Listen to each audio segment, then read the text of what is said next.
Ordinance Committee meeting to order. May we start with a roll call? Councilmember Rouse. Here. Madam Chair Sneddon. Here. And Councilmember Gutierrez is on his way. Thank you.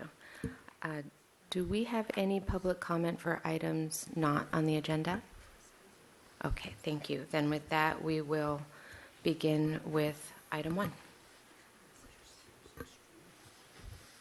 Thank you, Madam Chair. My name is Andrew Stuffler. I'm the building official for the city, and I'm returning after visiting this committee on October 8th.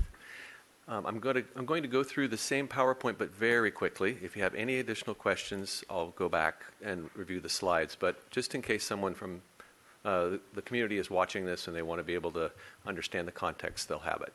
So we're adopting the California Building Standards Codes. That happens once every 3 years in the state of California. There are multiple parts to them, and one of the parts is the fire code, which you heard on October 8th, and approved their amendments to that code and adoption of it. There's national codes that are developed in this country, and then they are adopted by states and cities, and we can amend those codes. The state codes automatically go into effect January 1st, 2020. These would be the 2019 building codes. Compliance is mandatory. You don't need to have an ordinance in place to adopt them. However, if you do want to amend the codes, you do have to do that by local ordinance. That's what we're talking about today. And it's best to do that at least 30 days before January 1st so that you only have one iteration or one set of codes in effect, and they're not changed 30 days or 40 days later. We can only amend the codes after making a finding that it's either an administrative change, which is not really a change to the codes, or it's a geologic, topographical, or climatic change to the codes, and they must be more restrictive than the state required. State requires, as part of the procedure, that we introduce the codes. They do not require Ordinance Committee, however, our city does. So these dates on here I did not update, and I should have updated them. If we are successful today, we will be having the introduction and first reading on October 22nd, 2019. We'll advertise that notice, we'll advertise a notice of amendment to the state codes for 2 successive weeks, and then we'll do a second reading, a public hearing, and hopefully an adoption, and that would be on November 12th, not 10/29, but November 12th. We'd still be done well in advance of the January 1st 30-day time frame, so that would work out okay, work out well. I talked last time about some outreach that we did, and we heard from the Contractors Association that they had some troubles with receiving the emails and what have you, so I've talked with them since, and they have all the documents. I don't see them here, but I'm not sure. Roy may speak for them. I'm not sure. You'll find an attachment in the report. It's attachment 2, I believe. This is a summary of amendments. It's a nice quick way to look at all the code changes. We have to give that to the state once we're done. They require that document be filed with them. Some of the new amendments, we talked about these last time, that amendments that we proposed that were new for 2020. None of these were parts of the Board of Appeals, that first one, we had some discussion on that, so that will be one of the options that we'll talk about today. You won't hear today anything about energy code changes because that's going to be coming next year in 2020. We're working with Public Works and we're coordinating it with our strategic energy plan. And we envision coming to Ordinance Committee with an ordinance for a REACH code, for energy code, sometime in the summer or fall of next year. We did receive public comments on October 8th. One was to mandate an engineered stormwater drainage plan on site plans. Another was to allow the Building and Fire Code Board of Appeals decisions to be appealed to City Council. And then Santa Barbara Contractors Association had advised us that they were now reviewing the ordinance and may have further comments. So relative to the mandate of having an engineered stormwater drainage plan on all site plans, this actually already exists. I asked Nicole to hand to you 2 handouts that we have, and I had highlighted them. So you can see, now these are not regulatory, right? These are not something that we could cite someone for, but they are on our site plan, on our minimum submittal requirements, the highlighted elements there, and they do address site drainage and proximity of buildings and things, the easements and things of that nature. At any time, my office can require an engineered stormwater drainage plan if we think that's warranted based on the proposal that's being made for building permit. So we could do that. These are not inexpensive plans. I consulted with a private civil engineer from a very reputable firm here in town, and they said that for like a very small 5,000 square foot lot, it would be probably $500 to $1,000 just for the site drainage plan. About $2,000 if it triggers stormwater pollution prevention compliance and they have to have a Tier 3 plan. And that's for a 5,000 square foot lot. That's a pretty small lot. You put that lot on a hillside, you increase the size of that lot, and it gets more expensive pretty quickly. So, and then I looked at was looking back at our compliance issues with drainage and stormwater, and they haven't really been the lack of a plan. Most of the time, it's failure to execute the best management practices during construction, and they don't maintain them, and they're on a hillside, and they end up sending water with sediment or other material in it onto their neighbor's property and into the public water course. So that piece is addressed in our grading ordinance. You'll notice there are a number of revisions to the grading ordinance in this code adoption cycle where I'm proposing to stiffen up and make very clear that when you're grading, you're on the hook. You have to comply with the stormwater, the Federal Clean Water Act and our stormwater permit with the state. And if you don't, we put fines in there. And I think one of the members here had asked about the fine amounts. They're stiff fines because we want to deter people from saying, well, it's cheaper for me to pay a $100 citation than it is for me to maintain my practices on my site to prevent stormwater pollution. So, excuse me, Mr. Steffler. Sure. Councilmember Rouse has a question. Thank you, Madam Chair. So, Mr. Steffler, what you're saying is the problems have not really been with the completed project. It's in the process of actually the constructing or grading the project. For the most part, yes. There are always exceptions, but the 9 out of 10 rule is it's during construction people don't maintain their stormwater pollution prevention measures. Thank you. So with that's why staff recommends, and we respect whatever action the committee wants to take, but we would recommend not to make any additional amendment to the ordinance. Another piece of this that I don't have highlighted here is, the more we add to the codes, the more onerous it becomes, the longer it takes us to get our reviews completed, the more expensive things get. So we have to acknowledge that. So if we do that, we're saying it's okay for it to take a week or a month longer to get the plan check done because we're going to have a whole nother kind of realm of review done on that specific plan. That said, having a plan prepared by a licensed engineer all the time and that extra money spent may make the review a little easier, right? But mandating it seems, I don't want to offend anybody, but it seems kind of draconian. It's sort of a kind of a harsh approach when many of our projects really are satisfied, their stormwater drainage is satisfied by the compliance with the submittal standard and showing us the general drainage patterns. So those were my recommendations, or our recommendations, on the mandated engineered stormwater drainage plan on site plans. The Appeals of Building and Fire Code Board of Appeals decisions to City Council. This is purely your decision, and just as the building official of the city, I would recommend that you don't have these technical appeals go to City Council. They are technical, and that said, if you do want to have that extra workload and you do want to review technical material in the public realm as council members, I respect that, and we have put language. The city attorney's office worked with the fire department and our department to put language in, and that's in option 2, I believe. 1 or 2 here. Let me look. It's on attachment 4. Yeah, option 2. That would be the language that we would propose if you do want to take that on. So our recommendation remains pretty much the same. We recommend that City Council or the Ordinance Committee pass along to City Council an approval for the recommended approval for the amendments to the municipal code and adopting the state building standards from 2019. Thank you, Mr. Steffler. We do have one public comment. Do we have any questions before public comment? No.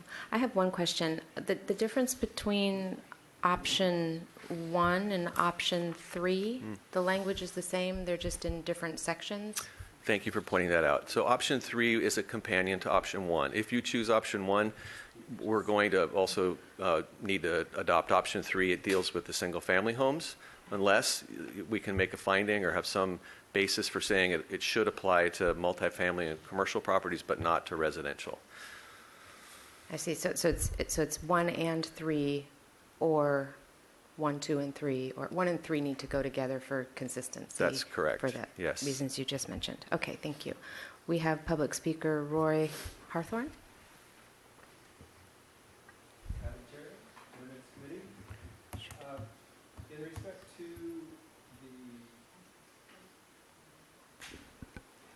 in respect to the complexity of assessing and checking a plan for the need for a drainage plan, in the handout I gave you a couple weeks ago, there are at least 9 different sections that any one of which could trigger that drainage program.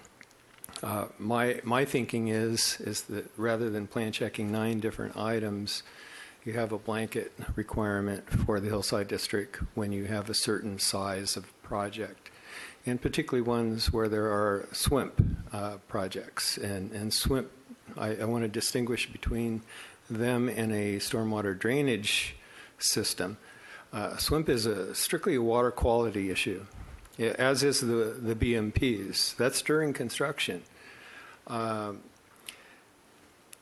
The stormwater drainage plan is a permanent system for draining that property after the contractors are all gone, neighbors come and go. It's there, it's got the swales, it's got the catch basins, it's got the drainage paths all documented. And frankly, I believe from my own experience as a plan checker that too many architects are relying on a SWIMP program, that being the water quality program, to be a drainage program, but it's not. They're 2 different things. So it is an omission that is happening on a regular basis, and I would say about 50% of my plan checks involve writing a correction regarding drainage courses and disposal. On the appeal issue, our city attorney mentioned 2 weeks ago that city council is better at perhaps at appeals that deal with a matter of the heart versus technical issues. I would never predispose the prowess of the council on technical matters. You are intelligent, bright people that can handle most all of these technical matters that go to our appeals board.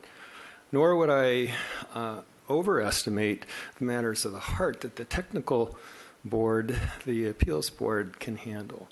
They, on occasion, have their blinders on with the technical codes and are not considering the fact that someone may be on a fixed income and have no way of fixing their uphill neighbors' problems.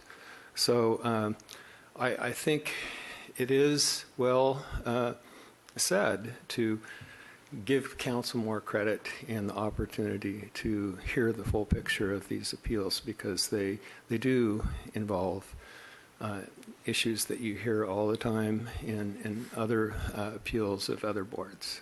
Thank you. Thank you. And if you have any questions, I would add, I am a contractor. The contractor president couldn't be here, but they do believe that the appeals of construction-related issues should be able to go to city council. Architects, they're on kind of the fence because it's a double-edged sword, because someone who might be opposed to their project can appeal and bring something forth after they've gotten approval at a board. Thank you. Understood. Thank you. It is now to the committee, this particular item. Do we have discussion? Councilmember Rouse? Madam Chair, I'll go ahead and move staff recommendation to start the discussion. I'll second. Okay, thank you. I will not be supporting staff recommendation. I feel very strongly that this is the only commission that doesn't have an avenue for appeal. And we hear issues on trees, on AstroTurf, on minutia of all types on appeal. And this is, to me, the hillside and the grading issues, such a big impact without any avenue for appeal.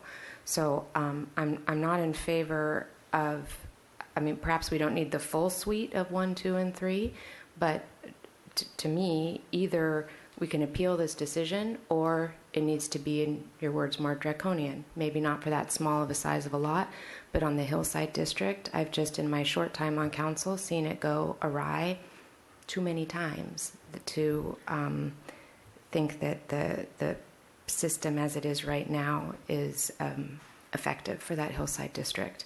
I'm not speaking to the other districts, but in the hillside district in particular, I don't see that it's working to its highest capacity. Mr. Gutierrez, you were not here at the last meeting, so I don't know if you have other further questions on that. Councilmember Rouse, your light is on. Yeah. Thank you, Madam Chair. Well, I sat in on a subcommittee with AIA members, contractors, and also our stormwater management personnel. And one of the issues we wanted to talk about was how to make things a little less onerous for very small projects, even in the hillside district. And I think that what Mr. Stuffler pointed out, with all due respect to Mr. Arthon's expertise, is that most of these problems seem to happen during the construction phase and the grading phase when we have things that do not follow up with best management practices. When it comes to appeals, full disclosure, I'll do anything I can to keep appeals out of the council from anything, because oftentimes they deal with everything except the subject matter at hand. And particularly this, when this is particularly technical, we deal with designs, we deal with tree species, we deal with a lot of things that frankly are new to us as they come before us. And to have something that has a specific expertise lend to it in the board and in the Court of Appeals, I really see no utility, nor do I see a good outcome from coming to council with a further appeal. So I'm going to stick with staff recommendation. I think this has been thought out, and I think this is and it's also a matter of timeliness before we go to the further state recommendation. So I'm going to be supporting the motion. Okay, at this time, I would like to offer a substitute motion to move staff recommendation with the addition of option 2 to allow for an avenue of appeal.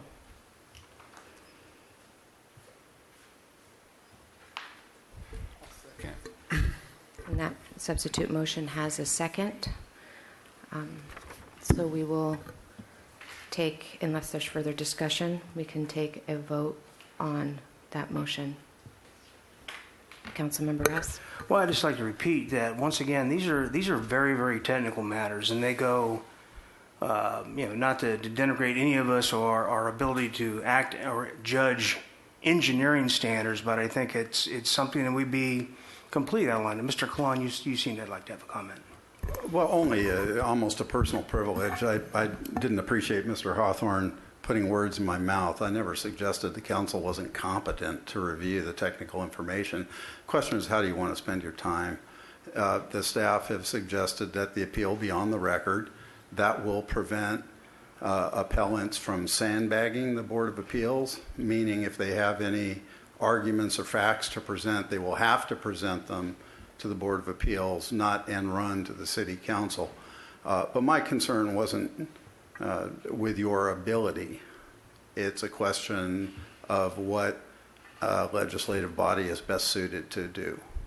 And my concern actually is with ability and expertise, because if you end up with a result that's not going to support the technology, then you've quote unquote made a decision of the heart, to go back to quote you and Mr. Hawthorne on that. But and in this case, that may not be the relevant finding. I would like to answer that when you ask the question of how we would like to spend our time. I can say for myself, this hillside district and grading issues is how I have spent maybe a majority of my time as a council member representing that district, with issues that have gone through this committee unsatisfactorily without cause or ability to be appealed.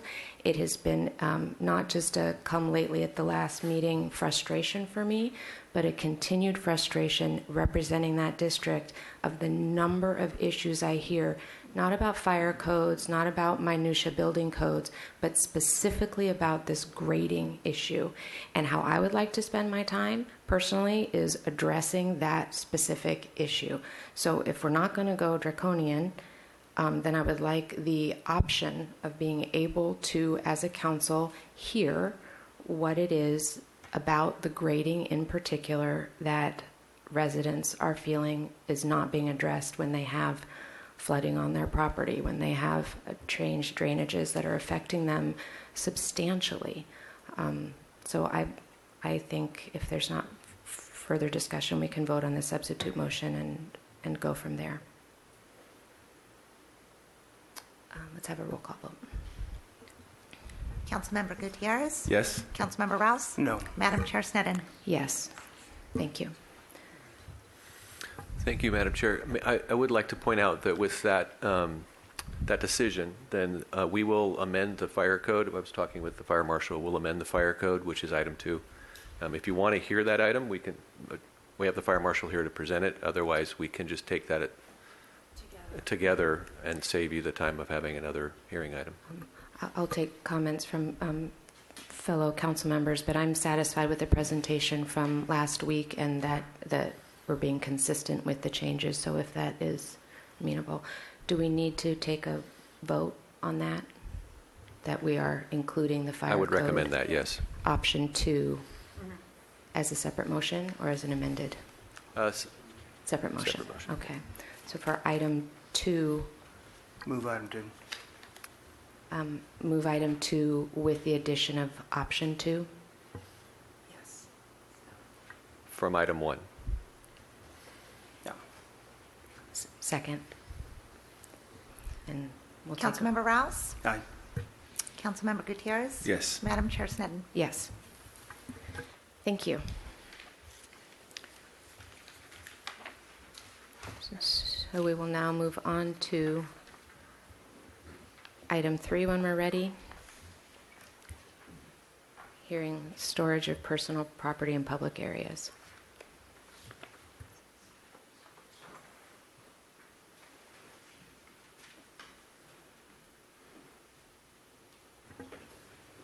Afternoon, Ordinance Committee, Assistant City Attorney John Doimus, with me as well as Victor Garza, Downtown Parking and Plaza Manager, as well as Lieutenant Kenneth Kushner from the Police Department.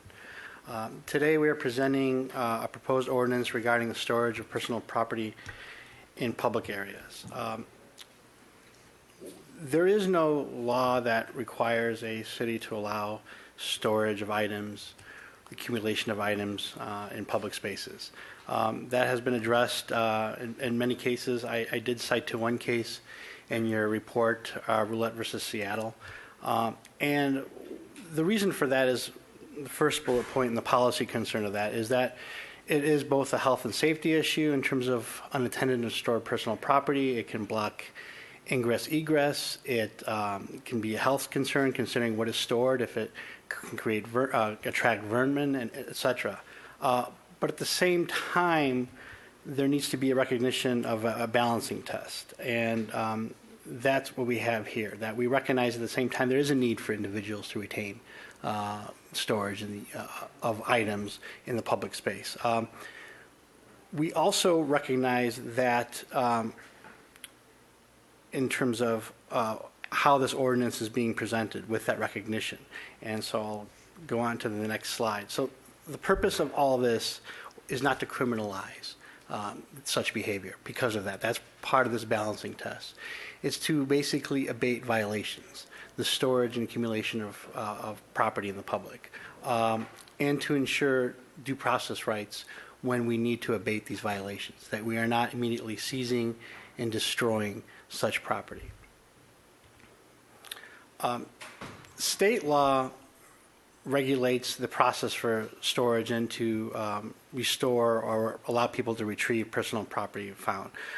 It requires that we store properties that have a value of over $100. It requires also that we we store it for 90-day period. But the Civil Code also recognizes that this does not apply to personal property that's been abandoned. Our staff goes above and beyond. We don't even look at numerical value. We also look at, when we've done camp cleanups, the type of items that are there. For example, prescriptions that are found, birth certificates, anything of value that provides identification. So it's not just a numerical number that we're looking at. But the issue of abandoned property and the seizure of it was what was at stake in that case of Levan versus Los Angeles. The Court of Appeals in the Ninth Circuit looked at what Los Angeles was doing on their program, where they were immediately seizing and taking property. A lot of this was occurring in their Skid Row district. And what the court found was that there was a historical basis of people storing their property and maybe going to take a shower, attend court, whatever activities they had going on that day. And when they would return, the property was both gone and destroyed. And the court found that that was a due process violation. The court said that to cure such a thing, you would need two things: either to give post notice, which is to make those aware that if you do not remove the items, that they will be retrieved, or post notice, which is they seize the items, inform where it's located, and allow for a due process to have the items restored to them. And so in 2016, the City of Los Angeles amended their ordinance to include those provisions. Our ordinance before us today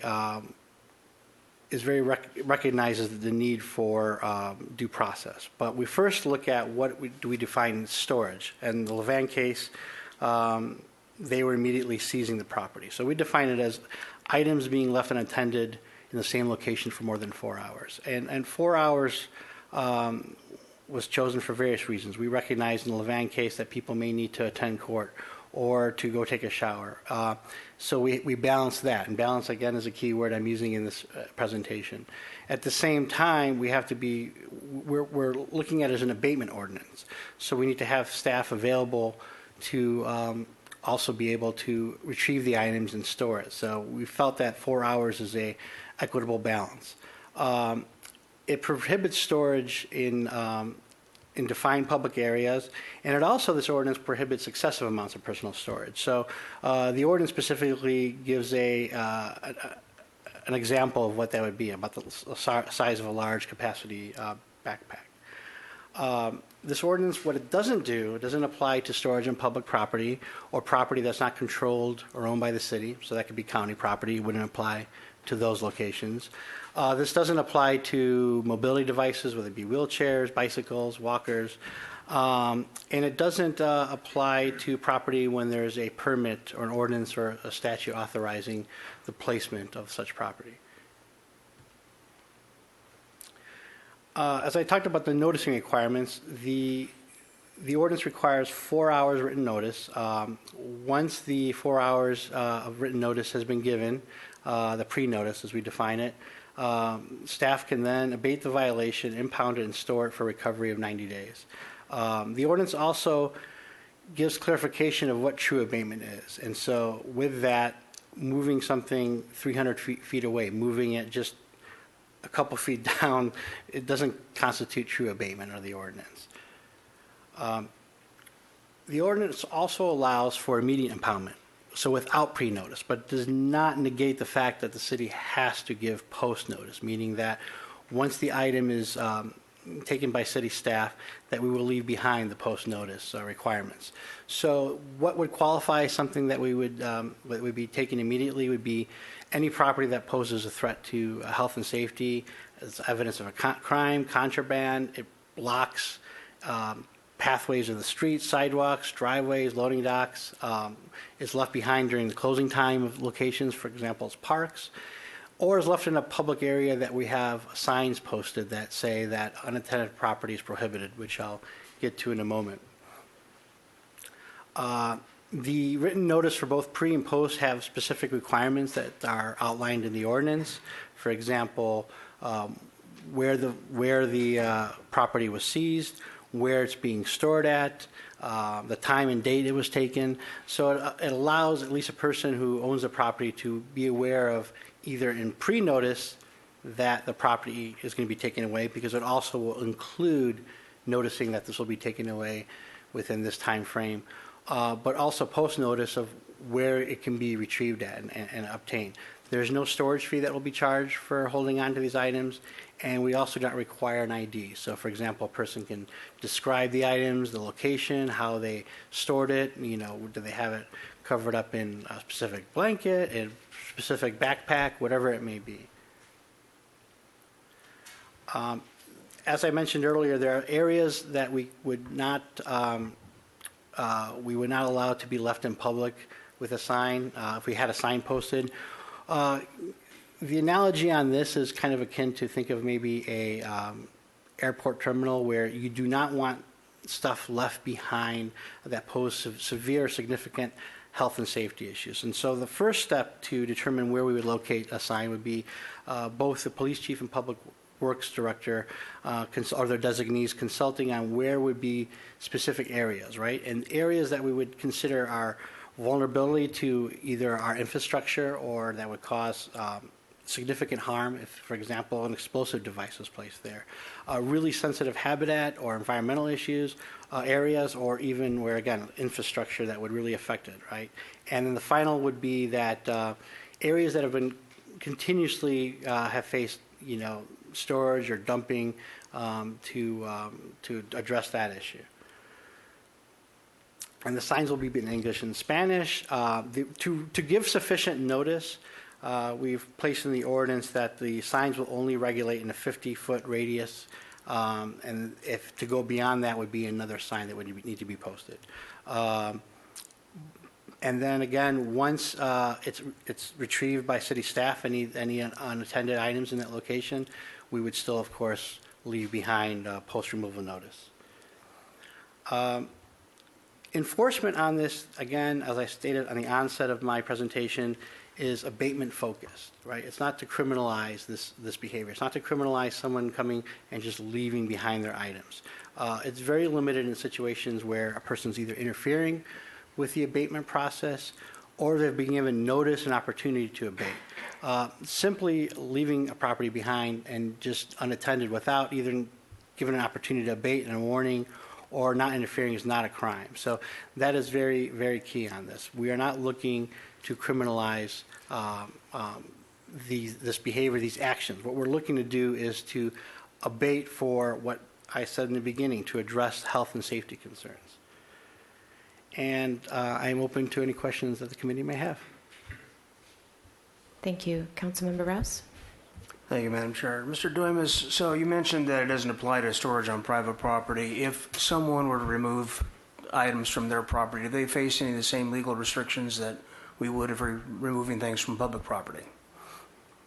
If someone's removing stuff from private property, they generally, first, it would potentially be a trespass issue, so it wouldn't be a concern. There is codes in the California Civil Code that talk about the storage and retrieval for landlords, for example, that stuff's left behind. But if you have a situation to what we're dealing with, someone ventured on private property and was leaving stuff behind, that would be a trespass issue where they could call the law enforcement to address with that Well, issue. one of the examples I was thinking of was multifamily units where sometimes somebody who may live in the building abandons stuff on the common area, and I didn't know if there were posting requirements or anything along those lines that some private property owner would have to abide by, or somebody has a fenced-off construction site, for example.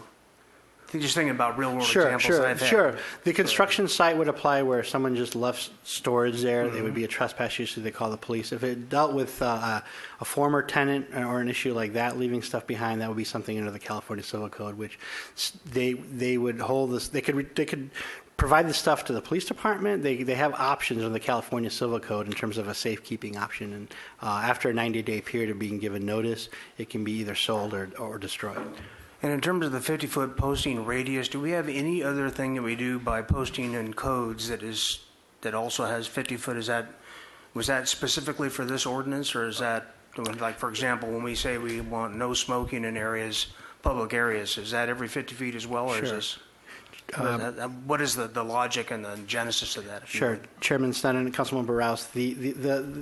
It's to give it's to be cautious. It's to give as much notice as possible. We didn't want to go beyond at least 50 feet to at least have a person recognize that this is an impactful area and then they can't not leave stuff here. Again, we're not trying to criminalize this, right? So if people are leaving stuff behind in a 4-hour period, we're not looking at that as storage or abandonment. But if we have a sign there that's completely abandoned and unattended items, we want to be very mindful of at least trying to have at least a location that doesn't extend in a farther radius than 50 feet, and so that was the basis. I get the intent. I just kind of my curiosity was about the 50-foot itself, whether that applied to other kinds of codes that we do. That's just No, strictly strictly for this. All right, thank you. And Chair Sneddon, Councilmember Rouse, an example that is similar would have been the restricted aggressive panhandling radius around ATMs and dining areas. That was 25 feet, and the concern there was covering the sidewalk areas. 50 feet seemed like a reasonable area that you could expect someone seeing the sign to be able to see and know what where their behavior was constrained.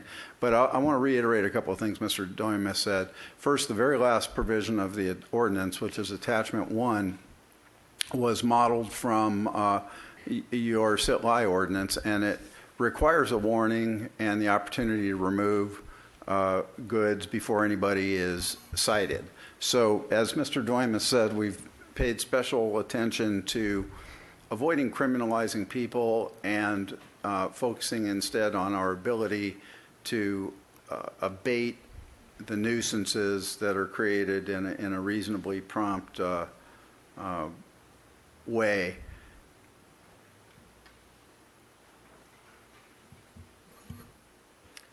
Thank you, Councilmember Rouse. I have a couple of questions. What are the hours of pickup, and where is the location for picking up stored items? Councilmember Sneddon, the hours of in terms of abating the violation, the ordinance doesn't contain. No, Mr. Doimus, I believe that Chair Sneddon's interested in where people are currently going to recover goods that have been collected, say, in a camp cleanup. Oh, I understand. From what I understand, I don't know if Mr. Garza has information. I do understand we have a lot stored in the Public Works yard in that location. Do we have any in the police department or anywhere else? Yeah, on occasion there are items stored at the police department. Okay, so there are items also stored at the police department. I don't know our Public Works yard. We will, if this ordinance is adopted, really have a designated location, because that will be part of the posting requirement to have one consistent centralized location where we catalog the items, that we know where they're located, and it's important to catalog them for not only the retrieval, but also to be mindful of the 90-day requirement that we are to store these items. So, but currently right now, I know a lot of storage is at the Public Works yard. And what generally are the hours of operation? So if someone's sleeping bag and what they would need for the evening was taken. I believe their general operation hours are, I want to say 8 to 5, but I'm not 100% sure their hours. We would provide, again, in the notice, the hours where they can retrieve it, the phone numbers, the contact information, and everything else. And then how does this affect, how are camp cleanups handled now? What is it, how much time notice is given, and what are the current modes of operation for that? So for camp cleanups, we usually give a 24-hour notice for the camp cleanups. Once we go there with staff, we kind of apply, we would apply the same rules here. We look for items either that have a monetary value or a different value, right? There could be, like I said in the onset, there is prescription bottles, identification, letters. We also look at items that generally tend to be carefully wrapped. So something that may be in a backpack, even with it inside, as long as it's not soiled or dirty or it's a health and safety concern, we would retrieve that. So how someone chooses to store it also shows the value they attach to that. So that's how we do that. And from my understanding, then from there we take it on to the public works yard to keep it for storage at that point. And does this proposed ordinance now change that to a 4-hour notice? Oh, I'm sorry. I do want to make a correction. The camp cleanup notice is 72 hours, not 24 hours. Thank you, Lieutenant Kushner. And your question, I'm sorry, Councilmember Sneddon. Does the proposed ordinance change that notification to be 4 hours now as opposed to 72 hours? It conceivably could. What this ordinance is designed to do is affect a lot of the storage you have in the public right-of-way, the sidewalks. Not so much that are considered camps. I think there's a distinction to be drawn between the two, where versus a camp you actually have what essentially amounts to temporary living quarters of individuals. And so there is a distinction between the two. So this ordinance would not apply to camps? We would not look to apply it to camps. We would look to apply it to basically items that are abandoned and discarded. Chair Sneddon, the second safeguard that I didn't mention was really borrowed from the city's original attempt at dealing with RV parking, and it's a check and balance system between the Public Works Director and Police Chief to identify areas where this shortened notice will apply. There are three examples that you saw. So the shortened notice would happen where the police chief tells the Public Works Director that there's a safety threat akin to the reason, similar to the type of threat that you'd face in an airline terminal, where because of the exposure to the public, there's really no tolerance for leaving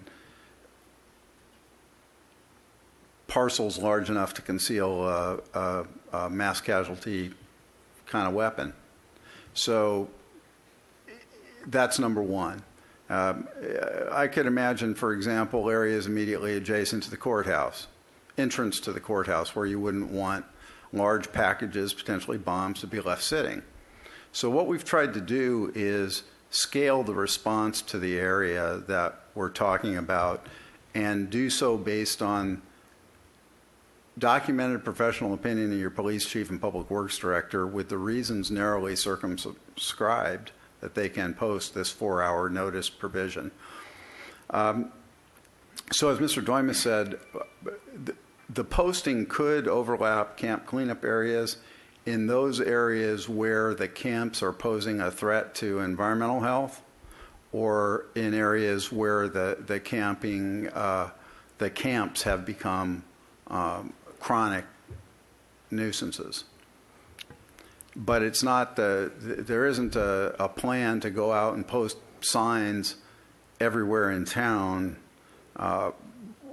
This is an additional tool to really shorten our response time to remove nuisance materials from the streets. That's really what we're trying to address.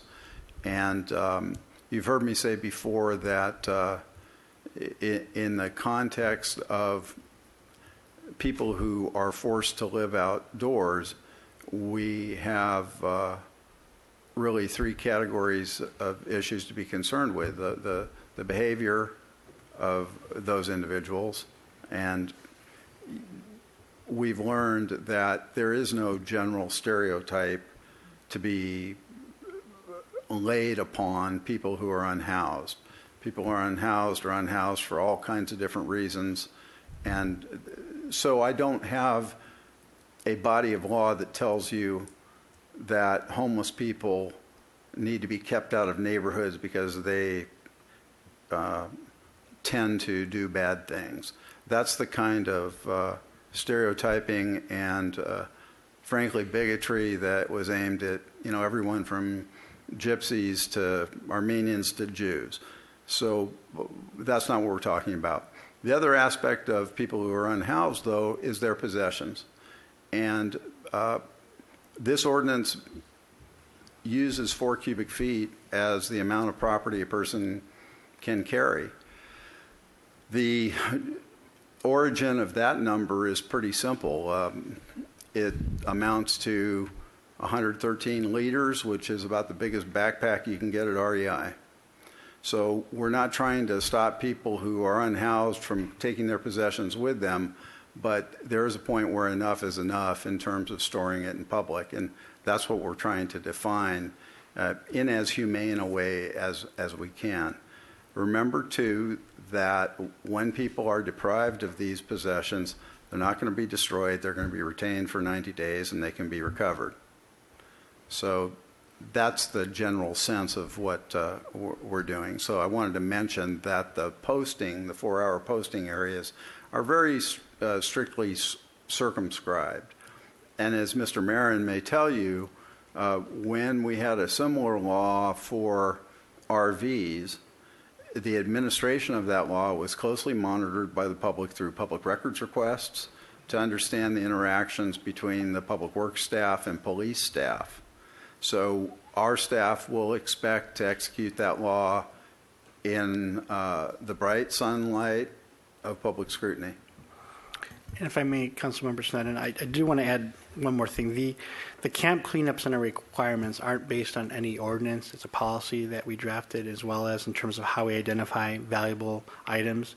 Currently, our municipal code has a section 15.16070 that prohibits camping. It's a very sound ordinance in terms of the recent decision. I think you're all familiar with the City of Boise case, where camping is illegal. Camping is defined as setting up tents, tarps, carrying items around, or having items possessed that one person could not reasonably carry at one time. And the ordinance goes on to say that camping is not considered sleeping, and we don't punish that action. So someone in a sleeping bag or a mat, that is not defined as camping under our ordinance. So back to your original question, though, we have our camping policy of 72 hours. Remember, though, too, it's not considered abandoned if someone is located there, right? And so the issue in terms of camping, how that would be addressed, would mainly be under 15.16070. Thank you. If we have no further questions, we do have public comment. Peter Marin? I remember Mr. Colon saying he didn't like anybody speaking for him and corrected it, so I want to correct that. In my experience, the city's enforcement of laws has always been biased against the homeless and bent against the homeless, and an ordinance like this leaves too much room for people to do anything they damn well please if they don't like what they see. I can name several problems with it right off the bat. One is the definition of what's valuable property. Anything less than $100 is not valuable property, except to the people who may own it. That means a sleeping bag. That means a blanket. That means a whole lot of things. Most homeless people don't own anything worth more than $100. And as far as I understand this ordinance, everything they own doesn't qualify as valuable property to the police, who seem able to take it away at will because it's not worth $100. You will remember the Fresno case, where the city of Fresno had to pony up $2 million in a case brought by the ACLU because they took property and treated it as junk. And the courts found that it wasn't junk, it was valuable to the people who owned it, and they punished the city for taking it. Let me say a few more things. 4 hours notice is nothing. People leave their possessions and come back in the evening. Let's say that, right? 6-8 hours can pass. The reason we have 72-hour notice, right, is because that gives people a chance to plan what they're going to do next. I'm on the street. I have a lot of stuff around me. The police give me a notice that says 4 hours. There's also in the works something about shopping carts to prevent their use by the homeless. So I'm a guy, I got all this stuff around me, I have to move it in 4 hours. Let's say I might be disabled or elderly or a woman, not very strong, and yet they expect me to move my stuff in 4 hours to get it out of their way. How do I plan that? How do I do that? 4 hours is nothing, as you pointed out, right? I can't even go to get it if they take it in order to protect myself at night. Let me point out also, the city has made no attempt, A, to give people shelter. B, they've made no attempt to give them anywhere to store their stuff. They have no alternative except to store it on the street. You know that, and I know that, and they know that, right? None of this is made to work for the city and to work for the homeless themselves. An ordinance of this kind has to work for everybody, including the people whose lives are literally going to be destroyed by it. There is no way you can enforce this ordinance without making hundreds of people suffer.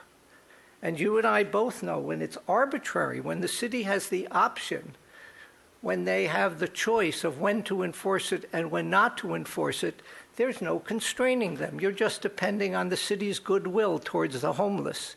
And if the city has any goodwill towards the homeless, and if the police department has goodwill towards the homeless, I have not often seen it.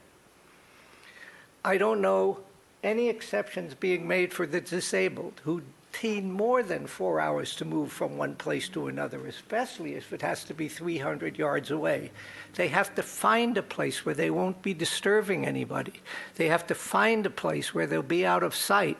4 hours is certainly not a time for that, and everybody sitting here knows that.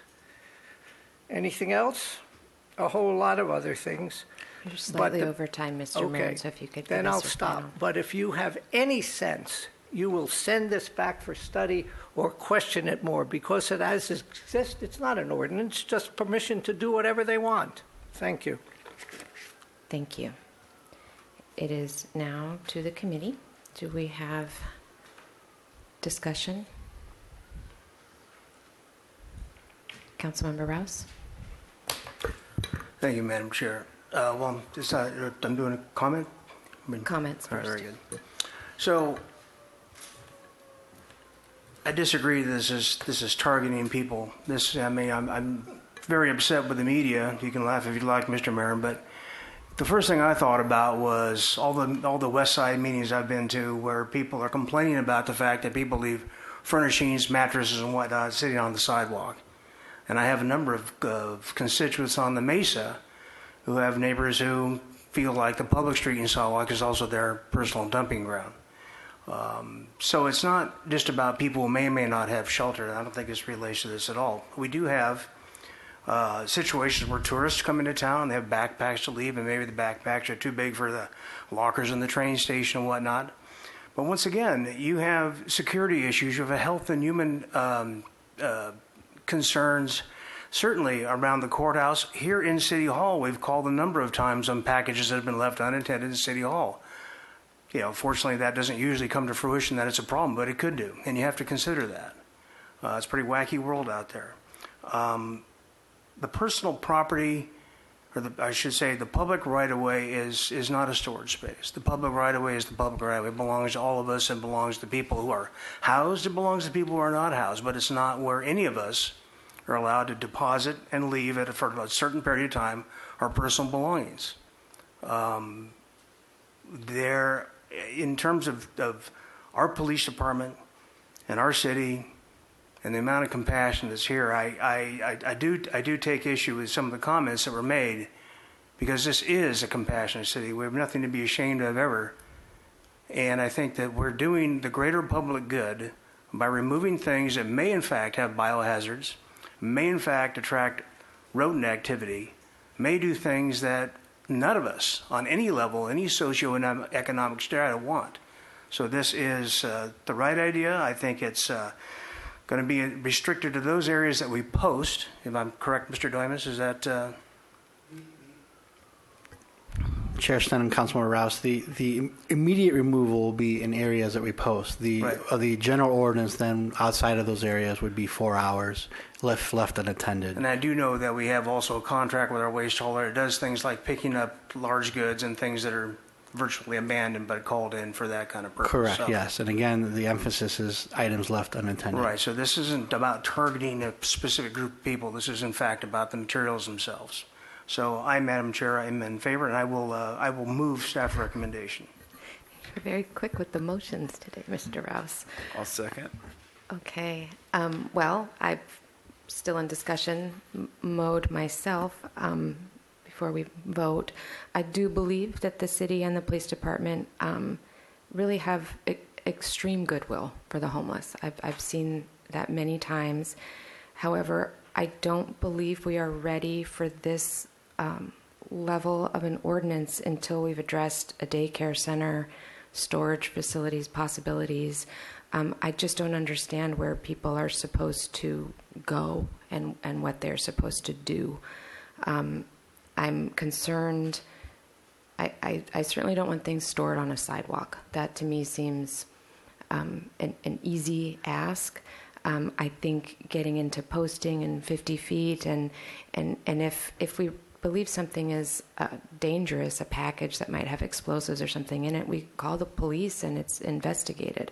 I'm not sure that we're waiting 4 hours in case it's somebody's personal property in that case of safety. But I'm not completely unsupportive of this. The timing of it, I don't believe is quite right until we have addressed our issues of a day center, which I'm hoping is still in the works. So I will not be voting for the motion. If there is not any further discussion, we can take a vote. Councilmember Rouse. Aye. Councilmember Gutierrez. Yes. Madam Chair Sneddon. No. Motion passes. And I believe if we have no further business, then we are adjourned.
Thank you.